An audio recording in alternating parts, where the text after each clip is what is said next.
নমস্কাৰ সকলোকে digital learning আসামলৈ স্বাগতম জনাইছোঁ। আজি আমি আকৌ আপোনালোকলৈ কেইটামান প্ৰশ্ন লৈ আহিছোঁ যিকেইটা আপোনাৰ বাবে বহু গুৰুত্বপূৰ্ণ হ'ব পাৰে। গতিকে ভিডিঅ'টো শেষলৈকে চাই থাকিব আৰু ভিডিঅ'টোৰ শেষত আমি এটা আপোনালোকলৈ প্ৰশ্ন আগবঢ়াম। আপোনালোকে তাৰ উত্তৰটো কি হ'ব পাৰে বাৰু আমাক কমেণ্ট কৰি জনাবচোন। শুদ্ধ উত্তৰ দুয়োটা কেইজনৰ নাম আমি পৰৱৰ্তী ভিডিঅ'টো উল্লেখ কৰিম। যোৱা সংখ্যাত আপোনালোকলৈ আগবঢ়োৱা প্ৰশ্নটো আছিল মণিৰাম দেৱান কথাছবিখন কোনে পৰিচালনা কৰিছিল। ইয়াৰ শুদ্ধ উত্তৰ হ'ল সৰ্বেশ্বৰ চক্ৰৱৰ্তী। কেইবাজন ব্যক্তিও আমালৈ শুদ্ধ উত্তৰ আগবঢ়াইছে। তেওঁলোক হ'ল Dhrubajyoti Goswami, Pradyut Saikia, M Saikia, Pubali Phukan, SB channel আৰু পংকজ শইকীয়া। পংকজ চেম নামৰ এজন ব্যক্তিয়ে আমালৈ কমেণ্ট কৰিছে যে সুন্দৰ, এনেকুৱা আৰু বহুত জ্ঞানৰ প্ৰয়োজন আছে। আশা কৰোঁ আপোনাৰ পৰা কিছুমান নজনা কথা জানিবলৈ পাম। ধন্যবাদ। আপোনালৈও ধন্যবাদ থাকিল আৰু কথা দিলোঁ যে এই চেনেলটোৰ জৰিয়তে আমিও বহু গুৰুত্বপূৰ্ণ প্ৰশ্ন আপোনালোকৰ মাজলৈ লৈ আহিম। ধন্যবাদ।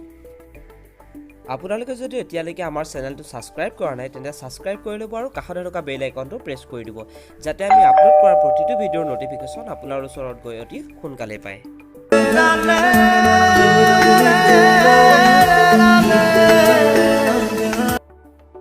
আজিৰ প্ৰথম প্ৰশ্নটো হ'ল কোনগৰাকী ভাৰতীয় ৰাজনৈতিক নেতাৰ প্ৰকৃত নাম এন্থনিয়া মেইনো। ইয়াৰ উত্তৰটো হ'ল ছোনিয়া গান্ধী। তেখেত বৰ্তমান ভাৰতীয় জাতীয় কংগ্ৰেছৰ সভাপতি। তেখেতৰ সম্পূৰ্ণ নাম এডভাইজাৰ এন্থনিয়া এলভাইনা মেইনো। এইখিনিতে জনাই থওঁ যে ভাৰতীয় জাতীয় কংগ্ৰেছৰ জন্ম হৈছিল 1885 চনৰ 28 ডিচেম্বৰত আৰু ইয়াৰ হেডকোৱাৰ্টাৰ আছে Akbar road, new Delhi. Lok Sabha leader Adhir Ranjan Chowdhury আৰু ৰাজ্যসভা লিডাৰ গোলাম নবী আজাদ। দ্বিতীয় প্ৰশ্নটো হ'ল অসমৰ নেপোলিয়ন বুলি কাক কোৱা হয়। ইয়াৰ উত্তৰটো হ'ল স্বৰ্গদেউ চুহুংমুং। চুপিম্ফাৰ মৃত্যুৰ পাছত 1497 খ্ৰীষ্টাব্দত তেওঁৰ পুতেক চুহুংমুং আহোম ৰাজপাটত উঠে। তেওঁক দিহিঙীয়া ৰজা বুলিও জনা যায়। হিন্দু উপাধি গ্ৰহণ কৰা তেওঁৱে প্ৰথম আহোম ৰজা আছিল। হিন্দু ধৰ্মৰ লোকসকলৰ মতে তেওঁৰ নাম আছিল স্বৰ্গনাৰায়ণ। তেওঁৰ দিনৰ পৰাই ৰাজকীয় কাম কাজত ৰজাসকলে কাগজে পত্ৰেও স্বৰ্গদেউ উপাধি ব্যৱহাৰ কৰিবলৈ লয়। এওঁ বকতাত ৰাজধানী পাতিছিল। পৰৱৰ্তী প্ৰশ্নটো হ'ল অসমৰ কোনখন ঠাইক কন্যাপুৰ বুলি কোৱা হয়। ইয়াৰ উত্তৰটো হ'ল তেজপুৰ। পুৰণি কাহিনী অনুসৰি বানৰজাৰ কন্যা ঊষা আৰু শ্ৰীকৃষ্ণৰ নাতি অনিৰুদ্ধৰ বিবাহৰ কথাক লৈ শ্ৰীকৃষ্ণ আৰু ৰজা বানৰ মাজত যুদ্ধ হয় আৰু এই যুদ্ধত হাজাৰ হাজাৰজনৰ মৃত্যু হয় আৰু তেজৰ নৈ বয়। ৰক্তপাত হোৱাৰ বাবে এই অঞ্চলৰ নাম তেজপুৰ বা শোণিতপুৰ ৰখা হয় বুলি বিশ্বাস কৰে। পৰৱৰ্তী প্ৰশ্নটো হ'ল মাউণ্ট এভাৰেষ্টক নেপালত কি নামেৰে জানে। ইয়াৰ উত্তৰটো হ'ল Sagarmatha.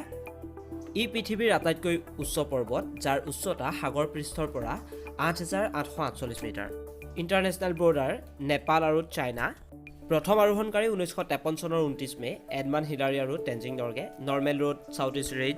Location Solukhumbu district, Nepal. Tingri county, Tibet আৰু অট'নমাছ ৰিজন, চাইনা। আপোনালোকৰ যদি প্ৰশ্নকেইটা ভাল লাগিছে তেন্তে ভিডিঅ'টোত এটা লাইক কৰি আমাক জনাই দিব। পৰৱৰ্তী প্ৰশ্নটো হ'ল কোনজন খেলুৱৈৰ জন্মদিনটো ভাৰতৰ ক্ৰীড়া দিৱস হিচাপে পালন কৰা হয়। ইয়াৰ উত্তৰটো হ'ল ধ্যান চান্দ। তেখেতক হকীৰ যাদুকৰ বুলিও কোৱা হয়। Nickname the wizard or the magician of hockey. মৃত্যু 1979, 3 ডিচেম্বৰ। পৰৱৰ্তী প্ৰশ্নটো হ'ল কোনজন আহোম ৰজাই প্ৰথম জনসংখ্যা পিয়ল কৰিছিল।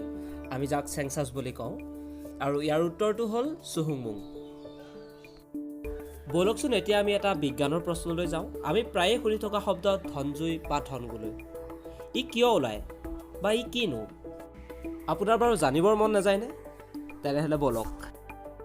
জলাহ, পিটনি, মৰিশালী আদিত কেতিয়াবা ৰাতিৰ ৰহস্যময় জুইৰ নাচোন দেখা যায় যাক ধনজুই বা ধনগুলৈ বুলি কোৱা হয়। মানুহে এনে জুইক ভূতৰ জুই বুলি ভয় কৰে। জীৱ জন্তু, চৰাই চিৰিকটিও আনকি এনে জুই দেখি ভয় খায়। পিটনি, মৰিশালী আদিত প্ৰাণীদেহৰ পচন ঘটি ফচফিন আৰু ফচফৰাছ ডাইঅক্সাইড নামৰ দুবিধ গেছ উৎপন্ন হয়। এই গেছ সহজে জ্বলে, আনকি বায়ুৰ সংস্পৰ্শত ফচফিন নিজে নিজে জ্বলি উঠে। পিটনিসমূহত আকৌ উদ্ভিদজ পদাৰ্থৰ পচনৰ ফলত প্ৰচুৰ মিথেন গেছ উৎপন্ন হয়। পিটনিৰ ওপৰত ভৰি দিলে যি বুৰবুৰণি দেখা যায় সেয়ে হ'ল মিথেন গেছ। মিথেন বায়ুৰ লগত বিস্ফোৰক মিশ্ৰণ তৈয়াৰ কৰে। জ্বলন্ত ফচফিন মিথেনৰ সংযোগলৈ আহিলে ধনজুইৰ প্ৰকোপ আৰু বাঢ়ে। বতাহৰ গতিৰ কাৰণে এই জ্বলন্ত গেছ ইফাল সিফাল কৰি থকাৰ ফলত নাচি থকা যেন লাগে। উৎপন্ন হোৱা গেছ পুৰি শেষ হ'লে ধনগুলৈ নুমাই যায়। ই কিন্তু ওচৰৰ কোনো বস্তুকে নপৰে কিয়নো ইয়াৰ কোনো তাপ নাই, অৰ্থাৎ ই উত্তাপহীন। আজি আপোনালোকৰ বাবে লৈ অহা প্ৰশ্নটো হ'ল ভাষা আন্দোলনৰ প্ৰথম শ্বহীদ কোন। উত্তৰটো আমাক কমেণ্ট কৰি জনাব। শুদ্ধ উত্তৰ দুয়োটা কেইজনৰ নাম আমি পৰৱৰ্তী ভিডিঅ'টোত উল্লেখ কৰিম। তেন্তে আজিলৈ ইমানেই। থেংকছ ফৰ ৱাচিং। Bye bye.